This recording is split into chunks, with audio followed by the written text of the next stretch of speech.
नमस्ते everyone and wishing you all a very very happy new year. आप सबको 2022 की ढेरों शुभकामनाएं। मैं मीना महाजन, आपकी स्पिरिचुअल गुरु, लाई हूं आपके लिए द मॉडर्न डे ब्रह्मास्त्र, एक पॉडकास्ट सीरीज जिसमें मैं आपके साथ बहुत अलग अलग टॉपिक्स पर बात करने की कोशिश कर रही हूं। आज का जो हमारा टॉपिक है वो है रीलॉन्चिंग योरसेल्फ इन 2022, यानी 2022 में हमें अपने आप को रीलॉन्च कैसे करना है, क्या होने वाला है 2022 में। इस एपिसोड में मैं आपको कुछ एस्ट्रोलॉजी और कुछ स्पिरिचुअलिटी के माध्यम से कुछ प्रेडिक्शंस मान लीजिए या फिर कुछ गाइडलाइंस मान लीजिए।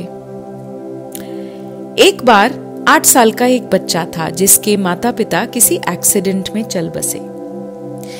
ये बच्चा अकेला अपने नेबर्स की मदद से अपना जीवन जीता था और स्वाभिमानी था और अपनी माँ का दिया हुआ एक निशानी उसके साथ जी रहा था। वो निशानी थी एक कृष्ण की छोटी सी मूर्ति। उस कृष्ण की मूर्ति के साथ मानो इसका इतना गहरा संबंध बन चुका था, विश्वास का, श्रद्धा का, प्रेम का और मित्रता का। ये बच्चा हर जगह वो कृष्ण की मूर्ति अपने साथ लेकर जाता था। काम पर भी जाता था, सोता भी उसके साथ था, खाता भी उसके साथ था। एक दिन वो बच्चा काम से लौट कर आया तो उसको दिखाई दिया कि उसकी जेब फटी हुई है और जो उसकी कमाई के 100 रुपए थे वो कहीं गिर चुके हैं। बच्चा रोने लगा। रो ही रहा था कि अचानक से दरवाजे पर कोई आया और जब वो दरवाजा खोलने गया तो उसने देखा कि एक बूढ़े से इंसान खड़े हैं दरवाजे पर और बोल रहे हैं कि बेटा, तेरा 100 का नोट गिर गया था सीढ़ियों में, ये मैं लेकर आया हूं तो ये तू रख ले। बच्चे ने वो 100 का नोट रख लिया। 5 मिनट बाद कोई और आया, उसने दरवाजा खटखटाया और बोला कि बेटा, तेरा ये नोट मुझे सड़क पर पड़ा मिला, ये तू रख ले। उसने वो भी रख लिया। ऐसा करते करते 7 लोग आए और 7 लोगों ने उसे उसका गिरा हुआ 100 का नोट दिया। बच्चा फूट फूट कर रोने लगा। बच्चा इसलिए नहीं रो रहा था कि उसका नोट खोया था और अब 7 लोग उसका नोट वापस करने आए थे। बच्चा इसलिए रो रहा था क्योंकि उसे वो 100 का नोट अपने ही घर में पलंग के नीचे मिल चुका था। वो इतना भावुक हो गया था कि वो केवल इसीलिए रो रहा था कि उसने कहीं ना कहीं ये जाना कि ये जो 7 लोग हैं, ये 7 वर्च्यूज बनके उसके जीवन में आए हैं। कौन थे ये 7 लोग? ये 7 लोग थे प्रेम, निष्ठा, मैत्री, सत्य, सौजन्य, संवेदना और आनंद, यानी love, loyalty, friendship, truth, courtesy, compassion and Joy. What is the moral of the story? क्या सिखा रही है ये कहानी जो शास्त्रों में लिखी है?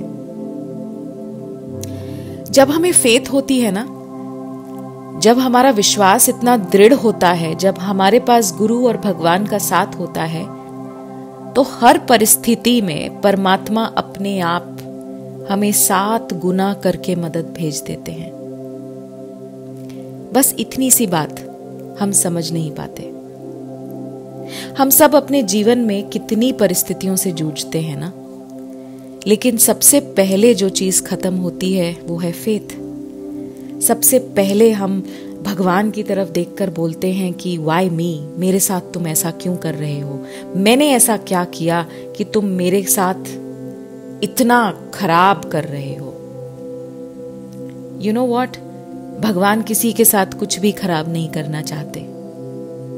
We are all going through this cycle of karma, जिसके बारे में हमें नहीं पता, लेकिन मेरी पूरी चेष्टा है कि आजकल जो मैं सत्संग कर रही हूँ उसमें गीता के माध्यम से, भागवत गीता के माध्यम से चैप्टर बाय चैप्टर मैं आपको समझाऊं कि गीता का स्पिरिचुअल मतलब क्या है, गीता हमें क्या कहना चाह रही है।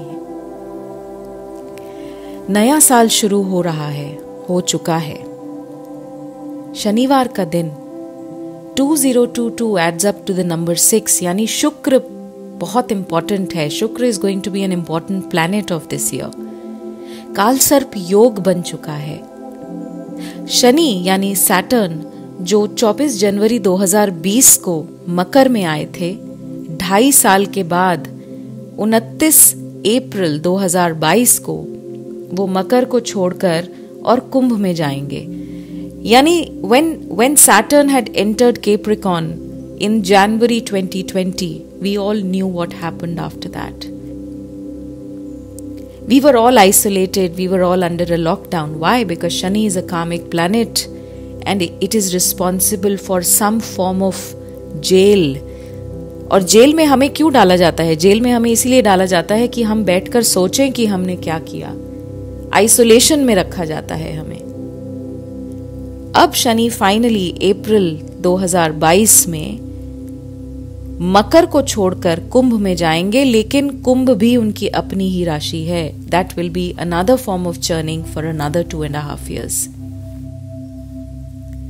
क्या करना है अब हमें? क्या होने वाला है? देखिए, नए साल में ना हम सब बहुत सारे रेजोल्यूशंस बनाते हैं, हेल्थ गोल्स बनाते हैं। बच्चे स्टूडेंट्स जो हैं वो पढ़ाई के गोल्स बनाते हैं। हम अपना फूड हैबिट्स बदलेंगे, हम सिगरेट नहीं पिएंगे, बहुत सारी रेजोल्यूशंस बनती हैं। लेकिन जनवरी गया और रेजोल्यूशंस खत्म। हम हर जीवन के हर एरिया में हम सब खुश होना तो चाहते हैं, लेकिन उसके लिए मेहनत करनी है, और मेहनत किस दिशा में करनी है ये हमें नहीं पता होता। You know what? You can be a loser in all areas of your life. हमने बहुत सारी कहानियां पढ़ी, हमने बहुत सारे एग्जाम्पल्स देखे हैं, हिस्ट्री में देखे हैं, माइथोलॉजी में देखे हैं, मॉडर्न वर्ल्ड में देखे हैं, भारत में देखे हैं, बाहर देखे हैं, जहां पर आप करियर में लोएस्ट पॉइंट पर होते हो, आपकी शादी नहीं चल रही, आपकी हेल्थ भी बहुत खराब हो चुकी है, आप जीवन में बहुत होपलेस हो चुके हो, लेकिन फिर भी एक उम्मीद की किरण जिसको हम कहते हैं फेथ, अगर ये आपके पास है, अगर आपके पास ज्ञान है, अगर आपके पास नॉलेज है, अगर आपके पास विवेक है, ये छोटी सी उम्मीद की किरण आपको कहीं से कहीं पहुंचा सकती है। 2022 में बहुत सारे चेंजेस आपको देखने को मिलेंगे। पहले 4 महीने तो मैं नहीं एक्सपेक्ट कर रही कुछ बहुत ही फिनोमिनली अच्छा हो जाए, बिकॉज ऐसे ही हैं, ग्रह स्थिति ऐसी ही है। और कई बार मैंने समझाया है आपको that astrology is very very scientifically oriented, क्योंकि ये जो ग्रह होते हैं ना, ये जो प्लैनेट्स और नक्षत्र होते हैं जो इतनी दूर बैठे हैं, जहां हमें शायद दिखाई भी नहीं देते, ये सब हमसे कनेक्टेड हैं। बिकॉज हम सब एक दूसरे से, हम सब इस कॉस्मोस के एक एक कण से कनेक्टेड हैं थ्रू एनर्जी। एक ऊर्जा से हम सब लोग कनेक्टेड हैं। तो ज्योतिष शास्त्र के हिसाब से जो प्लैनेट्स जहां जहां होते हैं, जहां से वो इम्पैक्ट हमारे ऊपर डालते हैं, हमारे शरीर पर, हमारे करियर पर, हमारी मानसिक स्थिति पर, हमारे इमोशंस पर, हमारे रिश्तों पर, हमारे पैसे पर, जब इसे सही तरह से प्रिडिक्ट किया जाता है तो हमें एक गाइडेंस मिलती है। I always like to emphasize that astrology is a tool of prediction and possibility. हमें प्रिडिक्शन से एक पॉसिबिलिटी बनानी है, हमें अपना रास्ता देखना है। ये ग्रह नक्षत्र हमें रास्ता दिखा रहे हैं। पहले 4 महीने तो मैं इतना एक्सपेक्टेशन नहीं रख रही, क्योंकि काल सर्प दोष की स्थिति बनी हुई है।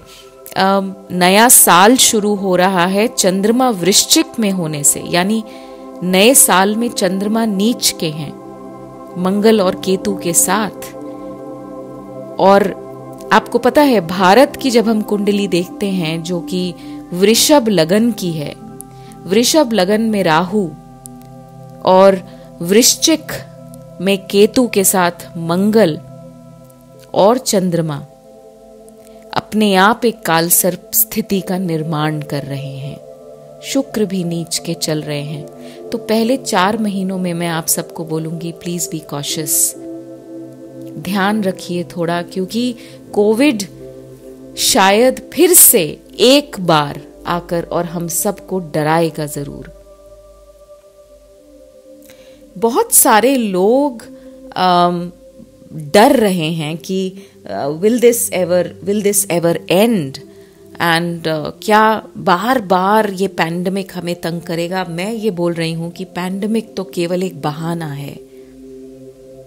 जो स्थिति हमने क्रिएट कर दी है, जो परिस्थिति हमने क्रिएट कर दी है ब्रह्मांड के साथ, जो हमने इस प्रकृति के साथ छेड़छाड़ की है, वो किसी ना किसी फॉर्म में अब हमें तंग करेगी। अगले 2.5 साल भी हमें इसका बहुत ध्यान रखना पड़ेगा।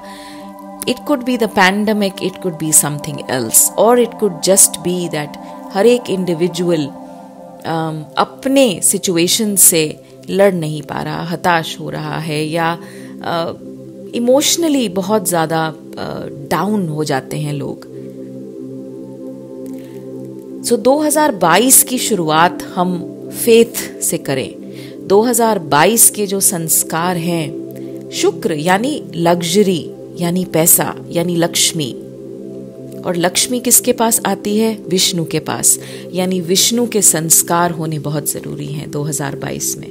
और विष्णु के संस्कार हैं कैरेक्टर, कमिटमेंट, कल्चर। एक अपने जीवन में एक हायर पर्पस क्रिएट करके रखिए। अपने लिए तो काम करिए, लेकिन अपने साथ अपने समाज का, अपने परिवार का, अपने देश का, पूरे विश्व का ध्यान भी रखिए। 2022 मई के बाद हमारे लिए कुछ अच्छी खबर लेकर जरूर आएगा, लेकिन उन लोगों के लिए जो लोग विष्णु के कैरेक्टरिस्टिक्स को समझ पाएंगे। और क्योंकि शनि प्रबल हैं और ये नया साल शुरू ही शनिवार को हो रहा है, और शनि की मूवमेंट्स इस साल बहुत प्रोमिनेंट रहने वाली हैं, तो प्लीज गलत कर्म मत करिए। ट्राई एंड प्यूरिफाई और कर्मा, अच्छे कर्म करिए, क्योंकि शनि न्यायाधीश हैं और शनि सबको बिल्कुल बराबर तरीके से देखते हैं। वो अमीर हो, गरीब हो, या कोई भी जात पात का हो, शनि के लिए सब बराबर हैं। So my only advice and guidance for 2022 is have faith, develop a nice relationship with your Guru and God. समझिए कि हमारा जो spiritual culture है वो कितना important है, और it is so easy to manifest wealth, but it's very tough to sustain it. And this is what this year is going to teach us. आप सबको मेरी बहुत बहुत शुभकामनाएं, और जल्द ही आऊंगी एक नए पॉडकास्ट के साथ और एक इंटरेस्टिंग टॉपिक के साथ। तब तक आप सबके लिए बहुत बहुत शुभकामनाएं, and have a very very good year ahead. Her her Mahadev.